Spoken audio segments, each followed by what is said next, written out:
أنا تقمت أمريكا نبز أمريكا كم عسكر سدتنيا تاتي بمنقد UNHCR غير مسيه تحت عد مسؤول زنبركي سليتني ألا يخون حوال زبحلي نبرنن بزح حمامن بزح صقماتن يحلفيه فتاري صقمين دخم غنين ريليكا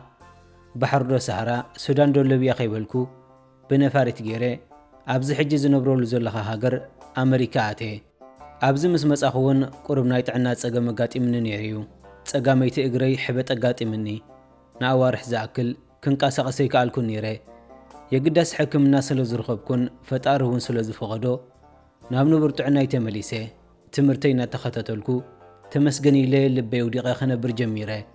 بسنك ጭንቀትን صقطن رئسي دنزيزو سلا صنحه اب تمرت خدم معي كالكون نيره امنا طفيه صنحه صقماتن دخنتن صقيتني كاب تمرت عالم ازي رحيقه نيره سلام متبع اب غنوي زنبرو سبات جن مورال غيره نقيحه كمهار جميره اب قانقا متحد صبق معبالتا سلا زغبركون نامناي مويا تمرت سغيره مويا يتمحيره كم حلافو خحلفي لي تسفخي قرصكو بممهاريون دحيرو يحغيسني كابز قطمن سرح مسرح دحيني بناتي زبلو مويا خسرح جميره ازي حغسن قلل زبلنا براي مرح نيره اب سرح عالم كلخو مسبوز حسابات يزلال نيره حد غزي خ احد عركي ابز عدي قربا بيتسبسب حدار الوني مصا راينا نابولو سلازربوشني يخيد لهمو نعناي مسايبلني أنا ون نابسب محواس مسبات مللاي سلازفتو بزي مسخخاف حراي بالكو نسوكا سقيلنا كن كيدي دلي نيرو أنا جن نابغزان دا سب كخيدون كلخو طرح إيدي مخادي لمدكن طرح إيدنا موين خيدنا بمبال بزح نغرات تسخاخي بنخيدنا وتم غزاون بصبوق بفحشو غز تقبلونا كوفيلنا زتو هابنا ماي مستنا خا عبشاور نبسخت حصب زصنحت غالو مصيا سلام بلتنا مو رئي مسبلكوا طلح بلتني نقلة وشتي آتيا فتي يخموت ملتها معلتي الناسرقو خريا وعيلي أزيا سكفتن حفارن سلوزخونت جن بزحي عللتنان دارقا صبق غيرنا آيتلالنان كبلي دفريه اوان مسيو نغلو نغزانا خوين خاء أفانوونا أبغزا مسملسنا أقيلني بتاقوالك حسب فوتصم كلاليا دليه جن كأب خمي قصرات زي بالله حربت بلني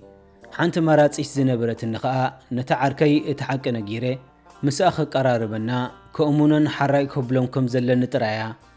مسرخبنا خاء نبيت سبكا أزيفتيا انتاك تحجزن تخيل بالكو تسقمكم زيبلون كحجزن مخانون حبرني بدحرز خاء حاجة جزي مخنيات فتيرو نبينا ندقي كم توصق برامو أبدقي مسح قابزنايا قرب عدل مسحبنا ون كعللان كلاليان فتينه يتازخ بدت كفال قطر تليفونا موسى ديانيرا نسخاء مخنيه كم زناتي مويا ختم مهار كم تخيلن زكا علنون كحجزا مخاني حبيره تليفونا تقبله بدحر زخاء بعلينا دولكو إنا صحافكو كغربا جميره مسلا لخوا أي قدفكوان لقب تسقعي ليا دق خمس حكي كزاوركي اتناي مويا تمرتي بحساب كوينا أبلاي نكبرنا بالكو نخرخبا مخنياتاتي فتر نيره بوب غرب لميداتني كن الرخب مخنيات كفترن كلخو قلتي في اتر دان نيرا دغ موصا بزحيت فوتونيا سدراون دغ ختبل دسي بلومني امني اتسكف نيرا ابنوب سوكف ندغي ابزو صنالو ساعات بزعبا سكفتان دغ موصاون كم زي تفوتون اب دغنا وح غزي كصنح كم زي بلانيا تنغرن نيرا كم زنابلنا خا سحسحت نابلنا نرخب نيرنا كساب صبق غيرنا نلمامد بزعبا ولقاوي هوتا يحتى ينبركون عركا اللوادي يبلان حاتيتي يفلطني ابي امري جن حدا امنت نيرني نسخا كل غزي نعا كتبلنا بدغ خوصت اب لعلي دليت سلازلوان كترخبني مساي غزي ختحلف دليت سلازلوا طراي مساي تزور كم زلايو اذا سلاز حسبكو با قسني نيره حدا غزي خا حيزيانا من حبشا بيت مغب خيده بحدا وعيلنا سدرا خي شغل بر بحدونينا خنا مسدل ينيره حزيا ابطقا غزاو تمس بصحكون بزربا بيله افكار لكدو ولا سينجلي خبلكوا افكار خمزي بلان مزخونه ودون زيرا خمزي تفلط نغرتني القب بيلون انا خمز دليان افكاريتيون كتكون كتر بحق خمزلن خنغرا حاسيبه جنكا فريحه اي نغركوان ጽቡቕ እምበር ኢልየ ኣብ ፋንየያ ናብ ገዛይ ተመሊሰ ኣብ ገዛ ምስ መለስኩ የብለይን ምስ በለትኒ እታ ዓላል ተኸፊታን ከላ ክሓታ ነርኒ ኢለ ብጣዕሳ ሕረር ኢለ ጎላ ብቴሌፎን ክነግራ ከዓ ቴሌፎን ኣልዒለ ደወልኩላ ንሳ እውን ብሰላም ኣትየ ክብላ ዝደወልኩላ መሲልዋ ቅልጥፍ ኢላ ተቐበለትኒ ሰጋእ መጋእ እናበልኩ እውን ንሓዳር ንቑም ነገር ከም ዝደልያን ንኽሓታ ብዙሕ ግዜ ይሓስብ ከም ዝነበርኩን ግን ከዓ ኣመና ፈሪሐ ብዙሕ ግዜ ከም ዝገደፍኩዎን ሕጂ እውን ስለ ዝፈራሕኩ ጥራይ ብቴሌፎን ይሓታ ከም ዘለኹ ነገርክዋ ንሳ ግን ሱቕ ኢላ ክሰምዕ ድሕር ምጽናሕ ስድራ ይጽውዑን ኣለዉ ብምባል ቴሌፎን ዓጽያ ተፋነወትኒ ድሕሪ ሳልሲ ከዓ ትደልየኒ እንትኾንካ ብስድራ ምጸኒ በለትኒ ኣነ ግን ቅድሚ ናብ ስድራ መብጻሕና ብፍቕሪ ቁርብ ክንጸንሕ ከም ዝመርጽን ብድሕሪኡ ተረጋጊእና ንስድራ ክንነግሮም ምዃንና እየ ለሚነ ሓራ የቢለያ ብኸምዚ ፍቕራዊ ዝምድና ጀሚርና ኣዝዩ ደስ ኢልኒ ግን ከዓ ውላ ፍቕራዊ ዝምድና ጀሚርና ከለና ምሳይ ክትወፅእ ኣማኒኣ ትስከፍ ነይራ ኣነ መርዓ ከይገበርኩ ልበይ ወድቀለይን እዩ እንተወሓደ ስድራ ክንነግር ኣለና እያ ትብለኒ ነይራ ኩሉ ግዜ ሓራይ ቁርብ ግዜ ሃብኒ እናበልኩ ብሓደ ንጓዓዝ ነርና ርክብና ናብ ስድራ ክነብፅሖ ምስ ወዳእና ግን ሓደ ግዜ ቅንጠብጠብ ክብል ኣብ ከንፈራ ሰዓምክዋ እሞ ኣዝያ ሰንበደት ከምዚ ሰንበደት እናረኣኽዋ ግን ሱቕ ደይበል ጓል ደፋፊእካ እምበር ስክፍቲኣ ዝብል ዘረባታት ይሰምዕ ስለ ዝነበርኩ ኣቲ ንዕስከይ ትሰከፊ እንታይ ኮንኪ ብምባል ስሒበ ንኻልኣይ ግዜ ሰዓምክዋ እዚ ገይረ እውን ስቕ ይበልኩን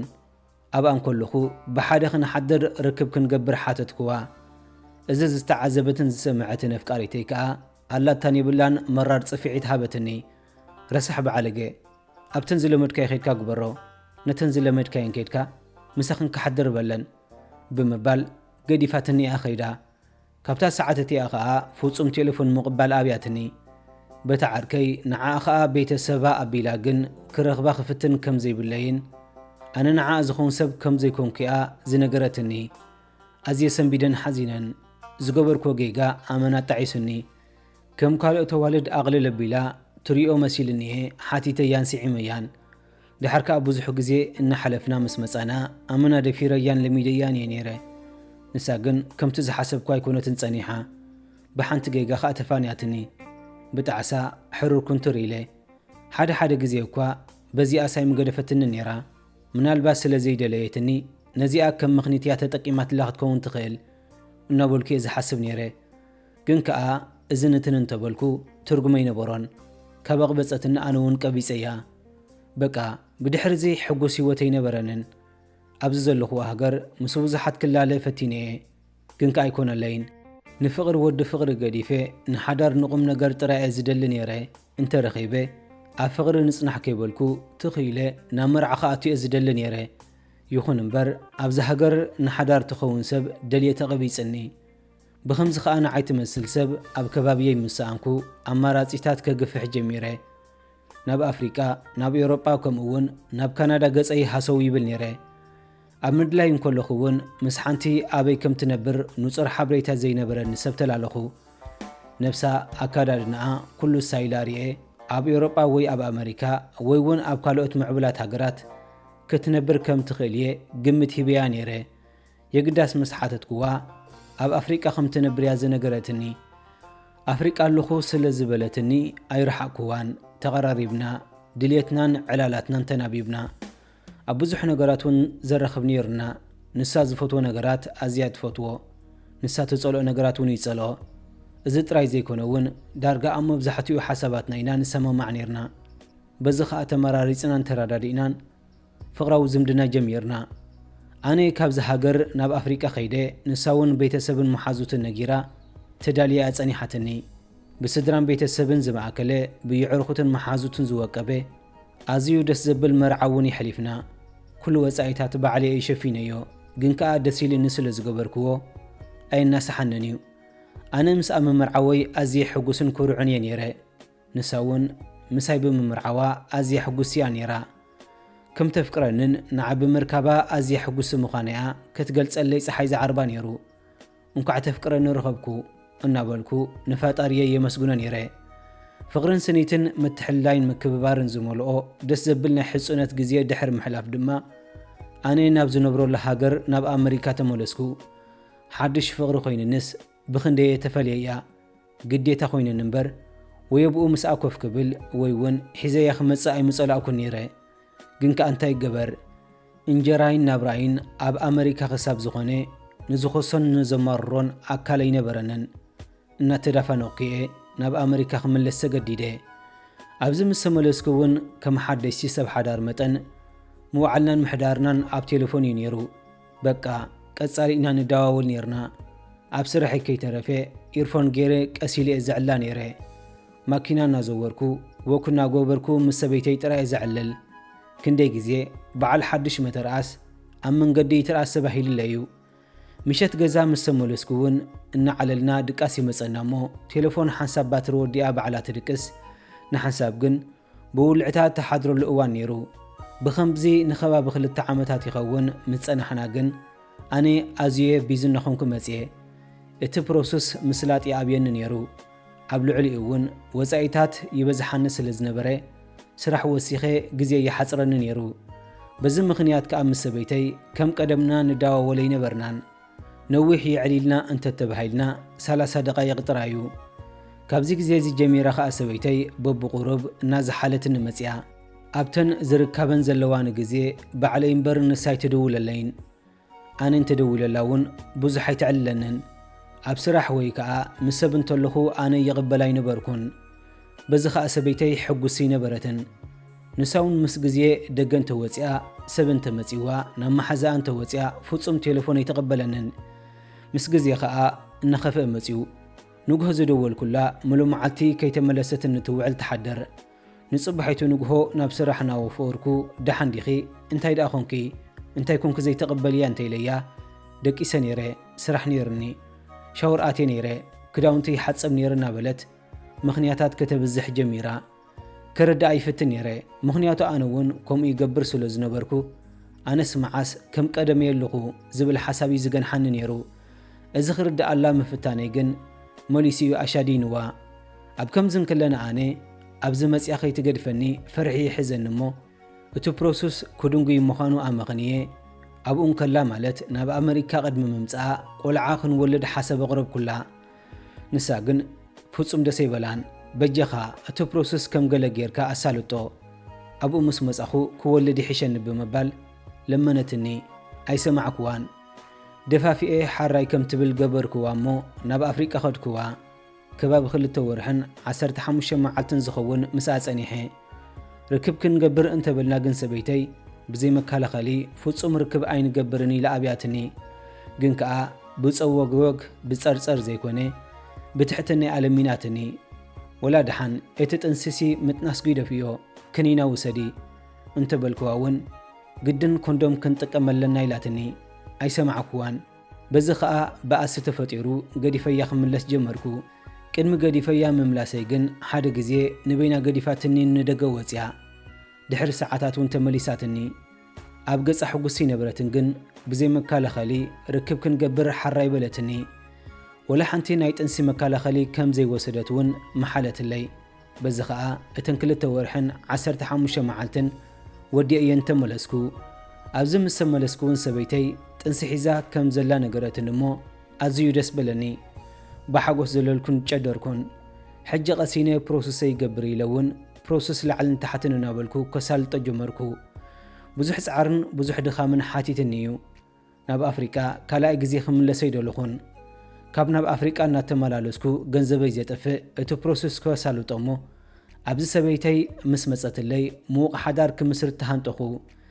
በዚ ፕሮሰስ ከሳልጥ ተብተብ እናበልኩ ከዓ በቲ ከዓ ሰበይተይ ምስ ውላደይ ከይትጠሚ ከይትጸምእ ንኹሉ ዘድልያ ነገር ዝኾና እናሰደድኩ ናብራ ይቕጽል ነይረ። ካብ ስራሕ እውን ደው ኢለ ይፈለጥን። ሰበይተይ ካብታ ጠኒሰ ትብለኒ ሰዓታት ሒዛ ኣዝዩ ሕማቕ ባህርያትያ ከተርእየኒ ጀሚራ። ብፍላይ ከዓ እቲ ፕሮሰስ ዳርጋ ኣብ ምቁራቡ ምዃኑ ምስ ነገርክዋ ክድውለላ እንከለኹ 1 ደቂቃ ይትዕልለንን ድቃስ መጺእንሎ ተጸሊእንሎ ናብለት ተዓጽወኒ። ቀትሪ እንተኾይኑ ከዓ መሓዛይ መጽያትንላ እንዳ ቤተሰብ ወፅየ ኣለኹ ናብ ሓደ ጉዳይ ወፅየ ኣለኹ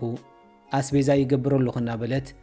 2 ደቓይቕ እውን ትኹን ተዕለኒ ነበረትን። መቸም ኣነ ከዓ ጸቕጢ ክገብርላ ይደለኹን። ንምንታይ ስለምንታይ ለሓቲተይ ኣይፈልጥን።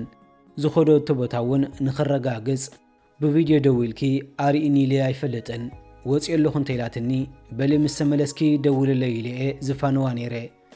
ውላድ ሒዛ ናበይ ከይትኸይድ እንታይ ሕማቕ ከይትገብር እየ ዝብል ነይረ ቆልዓ እንተወለደትሲ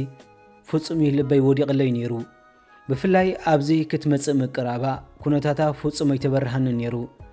ብንእሽተይ ዘረባ ትበኪ ተንጸርጸር ሓሚመ ኣለኹ ተበዝሕ ዝኾነ ንዓይ ዝሓበኣትለይ ሽግር ኣጋጢምዎ ኸይከውን ብዙሕ ግዜ ዝሓታ ነይረ ንሳ ግን ወላ ሓንቲ ኮንኩን እያ ትብለኒ ነይራ መቸም መዓልትን ከልብን ከይፀዋዓከዮም ይመፁ ከም ዝበሃል እታ ንዓመታት ዝፅበያ ዝነበርኩ ሰዓት ኣኺላ ሰበይተይ ኣፍሪቃ ድሓንኩን ኢላ ናብዛ ኣነ ዝነብረሉ ሃገር መፅያ ኣብ ገዛይ ብኽብርን ብፍቕርን ተቐቢለያ ኣነ ብታሕጓስ እናዘለልኩ ንሳ ግን ገጻ ምስ ተፀወገት እያ ነይራ ክትሕጎስ ክትዘልል እናተፀበኽዋ ሓቒፋ ጥራይ ስዒማትን ንሱቕ ኢላ ኣብቲ መጀመርያ ፍቕርና ወላ እውን ድሕሪ መርዓና ተፀዋቲትን ሰሓቒትን ሓጎሳን ፍሽኽታን ዘይተሓብእ ፍቕራን ስምዒታን ንኽትገልጹን ድሕር ዘይትብል ከም ዝነበረት እየ ዝፈልጣ ብዙሕ ተቐይራ ምስ ረኣኽዋ እንታይ ደኣ ረኺብለይ እንታይ እያ ኮይና እናበልኩ ገና እግራ ኸይኣተወት ክፈርሕ ጀመርኩ ሳልሲ ሰሙን ወርሒ ሓሊፉ እውን ዝኾነ ለውጢ ረኣኹላን ናይ ስኩፋት ፍሽኽታ ፍሽኽ ትብል ሓደ ሓደ ቃላት ከኣቶምሉቕ ድሕሪ ወርሕን ገለን ከዓ እንታይ ክኾንኪ ከምዚ ባህርያት ኣይፈልጠልክን ኢለ እቲ ቀያይርዋ ዘሎ ነገራት ክትነግረኒ ተወከስክዋ ወላ ሓንቲ ኮንኩን ጥራይ ነይሩ መልሳ ሱቕ ምስ በለት እያ ነብሳ እውን ኣመና ደቂቓ እዚ ናይቲ ውላዲ ዝኸውን ኢለ መሓለፍኮ ነይረ ናይ ጠባያ ግን መልሲ ሰኣን ኩሉ ምንጩ ዘይፍለጥ ፍርሒ ክወረኒ ይፍለጠኒ ብድሕሪ ዝውን ሰበይተይ ናብ ነብሳ ፍጹም ምቕራብ ከልያትኒ እንታይ ትጸገም እንትበልክዋ ሱቕ ካብ ምባል ሓሊፋ ክትነብዕን ክትበክን ጀሚራ ጸገም ክንገርኒ እንተበልክዋ ኣይትነግረንን ወላ ሓንቲ ኣይኮንኩን ትብለኒ ኣነ ሓሪቕን ጉህየን ምስ ረኣየትኒ ግን ብመከላኸሊ ክንረኸብ እንተኾይና ሓራይ እንተዘይኮይኑ ግን ክትቀርበኒ ይደልን የበለትኒ ከይትጠንስ እንተደሊኽኮ ካልእ መፍትሕ ኣሎ ኣነ ሕማም ከይህልወኒ እንተፈሪሕክውን መርመራ ክገብር ይኽእል የበልክዋ ናይ ነብሳ ዘይጠርጠርኩስ ንዓይ ጠርጢራትን ንኸይትኸውን ሰጊየ እቲ ጸገም ብኣ ወገን ከም ዘሎ መን ክሓስቦ ንኣዋርሒ ዝኣክል እናተጸመንክዎ ክጓዓዝ ድሕሪ ምጽንሐ ግን ኣብ ሞባይላ ስእልኒ ሓደ መድሃኒት ረኸብኩ ናይ ምንታይ ምዃኑ ክፈልጥ ኣይከኣልኩን ናይ መከላኸሊ ጥንሲ ዝኸውን ኢለ ሸለል ኢለዮ ብዘረባ ዘረባ ግን ሓደ ግዜ ንሓደ ዓርከይ ከምዚ ዝብል መድሃኒት ናይ እንታይ ዓይነት ሕማም ይበልክዎ ከም ዝመስለኒ ሕማም ኤችኣይቪ ዘለዎም ሰባት ዝወስድዎ መድሃኒት እዩ እስከ ጽንሕ እሞ ኣብ ጉግል ደልየ ኸረጋግጽ ብምባል ኣብ ጉግል ፈተሾ ከምቲ ዝበሎ እውን ነቲ ቫይረስ ንምቁፅጻር ዝውሰድ መድሃኒት ምዃኑ ኣረጋገጽና ክሳብ እቲ ዓርከይ ዘቕልበለይ ኣዝየ ሰንበድኩ ሰበይተይ ደኣ ንምንታይ ላተያ እዚ መድሃኒት ሒዛቶ ዝብል ፈጣን ሕቶ እውን ህሩግ በለኒ ምሳይ ብዘይ መከላኸሊ ክትረኸብ ዘይምድለያ እውን ምናልባት ካብ ጥንሲ ወይ ካባይ ስለ ዝፈርሐት ዘይኮነት ንዓይ ከይትልክመኒ ክትከውን ከም ትኽእል ወስወስኩ ሓፊለ ብጉያ ከዓ ናብ ገዛ ተመለስኩ ሰበይተይ ደቂሳ ስለ ጸንሐትኒ ክሳብ ትትንስእ እናተጸብኽዋ ኩሉ ትገብሮ ዝነበረት ነገራት ክዝክሮ ጀመርኩ ኩሉ ነገራ ናብዚ ክትመጽእ ዝገበረቶ መርመራ ከይተረፈ ካልእ ኩሉ ተሓብኣኒ ምንባራን ብመከላኸሊ ንረኸብ ምባላውን ኩሉ ኣተሓሒዘ ልካ እዚ ኩሉ ሕማም ስለ ዘለዋ እዩ በልኩ ድሕሪ 30 ደቓይቕ ሰበይተይ ብድምፂ ውላድና ተበራበረት እሞ እዚ ኣብ ሞባይል ክዘሎ ስእሊ ናይ መድሃኒት ናይ ምንታይ ምዃኑ ትፈልጥዮ ዶ ኢላ ሓተትክዋ ኣዝያ ሰንቢዳ ሸበድበድ ኣትይዋ ከም ዘይትፈልጦ ሓበረትኒ ናይ ምንታይ ምዃኑ ፈሊጥ ኣለኹ ንምንታይ ኣብ ሞባይል ክጸኒሑ ንምንታይ ከ ብመከላኸሊ ንረኸብ ትብልን ኣለኺ ክትነግረኒ ይደሊ ኣለኹ ብምባል ብኢዳ ኣትሪረ ሒዘ እየ ዝሓተትክዋ ንብዓታ ከም ውሕጅ ክዛሪ ጀመረ እሞ ብብኽያት ድሕሪ ምንኽናኽ ድማ ክትነግረኒ ወዲኣ ከም ዝነበረትን ሕማም ኤችኣይቪ ከም ዘለዋን ክልተ ግዜ ምስ ሓደ ሰብ ምስ ተጋገየት ካብኡ ከም ዝሓለፋን ንዓይ ክትልክመኒ ስለ ዘይደለየት ከዓ ብዘይ መከላኸሊ ምርኻብ ከም ዝኣበየትኒ እያ ዝነገረትኒ ብስምባዲ ከይተረዳእኒ ንደቓይቕ ዝኣክል ብኽሳዳ ሓኒቐያ ውላድና ምስ በኸየ ግን ሃልዋተይ ፈለጥኩ እሞ ፈነኽዋ ተሃስያ ስለ ዝጸንሐት ጻሒላ ውደቐት እሞ ዝሞተት መሲልኒ ኣዝየ ሰንበድኩ ኣቕኒዐ ማይ ምስ ገጨብክዋ ግን ዓይነ ኸፈተቶ እንኳ አይቆተልኩ አይለውን ንፈጣሪየ መስገንኩ ብድሕሪ ዝውን ምዝርራብ ቀጽልና እቲ ውላድውን ናተይዲ ኣይኮነን ሓተትኩዋ እቲ ምስ መጻኻኒ ሃንደበት ንርክብ ዝኣበኹኻ ከይልክመካ ስለ ዝፈራሕኩየ ብድሓር ግን ምስ ደፈፋእካኒ ናብቲ ሓኪም ከይደ ምኽሪ ሓቲተዮ መድሃኒት እንተወሲደ ብዘይ መካለኸሊ ርክብ ክገብር ከም ዝኽእልን እቲ ሕማም እውን ከም ዘይመሓላለፍ ነገረኒ ብኸምዚ ኸኣየ ሓራይ ለካ ነይረ ስለዚ እዚ ቆልዓናትካዩ እንተደሊኻ ብመርመራ ኣረጋግጽ በለትኒ እቲ ኣብ ኣፍሪቃ እንከላ ዘይምንጋራ እውን ኣብ ኣፍሪቃ እንከላ እንተነጊራትኒ ከይገድፋሞ እቲ ሕማም ሒዛ ኣብ ሕማቕ ከይትወድቕ ፈሪሓ ክትዕቅቦ ከም ዝመረጸት እያ ዝነገረትኒ ሕጂ ድላይካ ክትውስን ትኽእል ኢኻ ድማ በለትኒ ኣነ ብዛዕባ እቲ ሕማም ኣፍልጦ ዝበሃል ኣይነበረንን እቲ ሕማም ነሰኣ ተሰኪማቶ ዘላ ኣብ ልዕለይ ምስ ካልእ ምብዕላጋ ግን ጓሂኡ ምውፃእ ኣበየኒ ኣነ ሕማም ከም ዘይብለይ ኣረጋጊፀ እቲ ውላደይ እውን ከምኡ ናተይ ምዃኑ ኣረጋጊፀ ኣብ ሕክምና ምኽሪ ምስ ሓተትኩ እውን ንሳ እቲ መድሃኒት እንተተኸታቲላ ብዘይ ዝኾነ ፀገም ምስኣ ክነብር ከም ዝኽእልን ንዓውን ፀገም ዝበሃል ከም ዘይመጻእዩ ተነጊርኒ ግን ከዓ ሕልናይ ከቕበሎ ይከኣለን ንሓንቲ ኣብ ልዕለይ ክትብዕልክ ክትብል ሕማም ዝተሰከመ ሰብ ኣብ ገዛይ ከንብራ ኣመነ ኸበደኒ ንሳ ይቕሪ ክገብረላን ልዕሊ ማነ እውን ከተኽብረኒ ምዃና እናነገረት እያ ብዙሕ ለሚናትኒ ልሞናኣ ግን ካብ እዝነይ ክሓልፈ ይከኣለን በቃ ኣኺሉኒ ነቒፀ ምእንቲ እቲ ውላድና ክብል ኣብ ሓደ ገዛ ኢና ንነበር ግን ከዓ ከም ሰበይቲ ኣይርእያን ካብኣ ሪሕቐ ህይወተይ ክመርሕ ፈቲነ እውን እቲ ፍርሒ ስለ ዘይወፀለይ ደፊረ ካልእ ሰበይቲ ክቐርብ ኣይከኣልኩን ንሳ እውን ልበይ ክትመልስ ብዙሕ ጽዒረያ ብዙሕ ፍቕሪ ብዙሕ ሓልዮት ነሪኣትኒ ርክብ ክንገብር እውን ብዙሕ ትፍትን ነዚ ውላድና ካልኣይ ሓወይ ሓፍቲ ነምፃሉ እውን ትብለኒ የግዳስ ኣነ ኩሉ ነገር ምምፃእ ኣብኒ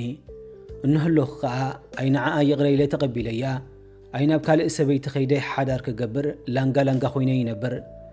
ዛንታይ ሰብ ክመሃረሉን ካብ ውሽጠይ እውን ክወፀለይ ጥራይ ስለ ዝደለኹ እየ ዘካፍለኩም ዘለኹ ተፈጸመ ሰላም ከመይ ውዒልኩም ሓዲርኩም ክቡራትን ፍትዋትን ቤተሰብ ምሁሳር ንሎሚ ዝተዳለወ ሓቀኛ ዛንታ ንዝመስል ነይሩ እዚ ዛንታ መሃርን ኣገዳስን ኮይኑ እንተረኺብኩሞ ናብ ካልኦት ሰባት መጣን ክበጽሕ ሼር ላይክ ምግባር ኣይትረስዑ ኢኹም ክሳብ መወዳእታ ዛንታ ምስይ ሓቢርኩም ብምጽናሕኩም ካብ ልቢ እየ ዘመስግን ክሳብ ብኻልእ ቪድዮ ዝመለሰኩም ሰላም